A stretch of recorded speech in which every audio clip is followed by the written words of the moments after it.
एक लड़का था, नाम था रमेश। छोटे से गांव में रहता था।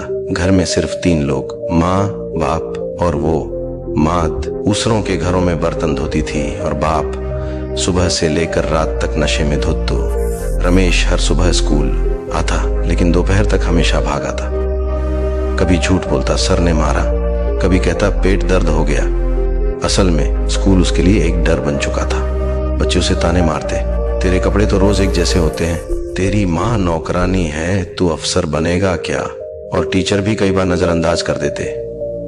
रमेश को स्कूल की इमारत से नहीं, वहां के लोगों से डर लगता था, लेकिन वो डर एक दिन उसकी किस्मत बन जाएगा, ये उसने भी नहीं सोचा था। एक दिन स्कूल से भागते हुए उसे रास्ते में उसका टीचर मिल गया। टीचर ने देखा कि रमेश की आंखों में आंसू थे। उन्होंने पूछा, हर बार भाग क्यों जाता है? रमेश चुप रहा। फिर टीचर ने कहा, अगर भागते ही रहोगे तो कभी जीत नहीं पाओगे। जिस दिन रुक गए वही दिन तुम्हारा होगा। उस दिन न रमेश ने स्कूल छोड़ा, नहीं, उसने अपनी कमजोरियों से भागना छोड़ दे। या अब वही रमेश हर दिन सबसे पहले स्कूल आता, सबसे देर तक पढ़ता।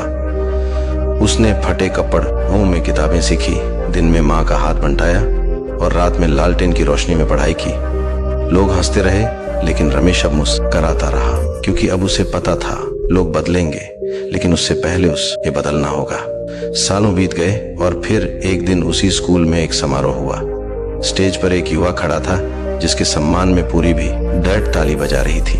वो रमेश था, अब एक बड़ा अफसर और उसी स्कूल का मुख्य अतिथि। उसने माइक उठाया और कहा, मैं वही लड़का हूँ जो रोज स्कूल से भाग जाता था, क्योंकि लोग मुझे ताना देते थे। लेकिन आज मैं इसलिए खड़ा हूं क्योंकि मैंने भागना छोड़ दिया। वो रुका, फिर मुस्कुरा कर बोला, लोग क्या कहते हैं इससे फर्क नहीं पड़ता। जब तक तुम खुद को छोटा समझते हो तब तक ही तुम हारते हो।